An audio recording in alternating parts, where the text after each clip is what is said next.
বিষ্ণু ঈসা ইসলাম একবার সাহাবীদের সাথে কথা বলতেছেন এভাবে হেলান দিয়ে, শুনতেছেন?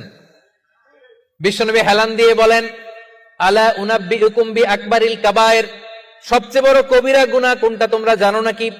সাহাবারা বললেন, আপনি সবচাইতে ভালো জানেন ইয়া রাসূলুল্লাহ, আপনি বলেন। বিশ্বনবী বললেন, সবচাইতে বড় কবিরা গুনাহ আল্লাহর সাথে শিরক করা, হেলান দিয়ে। 2 নম্বরে উকুকুল ওয়ালিদাইন, মাতা পিতার অবাধ্য হওয়া।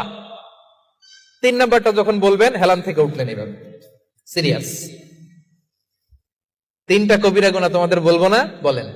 2টা বলছে হেলান দিয়ে, একটা হচ্ছে আল্লাহর সাথে শিরক করা, 2 নাম্বার হচ্ছে মাতা পিতার অবাধ্য হওয়া। 3 নাম্বারটা যখন বলবেন, ওয়াকানা মুত্তাকিয়ান, তিনি হেলান দেওয়া ছিলেন, ফাজালাসা, সিরিয়াস হয়ে বসলেন। এরপরে বললেন, আলা ওয়া কওলু যুর, আলা ওয়া শাহাদাতু যুর, সাবধান, মিথ্যা বলো না, মিথ্যা সাক্ষী দিও না, মিথ্যা সাক্ষী দিও না, মিথ্যা সাক্ষী দিও না। বিষ্ণুবী বলতেই লাগলেন, কতবার যে বলছেন তার কোনো হিসাব নাই। কোন সুবহানাল্লাহ। সিরিয়াস, খুবই সিরিয়াস। কারণ মিথ্যা সাক্ষী সমাজে বাতিলকে প্রতিষ্ঠিত করে, জালিমকে প্রতিষ্ঠিত করে। মিথ্যা সাক্ষী সমাজে অন্যায়কে প্রতিষ্ঠিত করে। চিল্লায় বলেন ঠিক কিনা?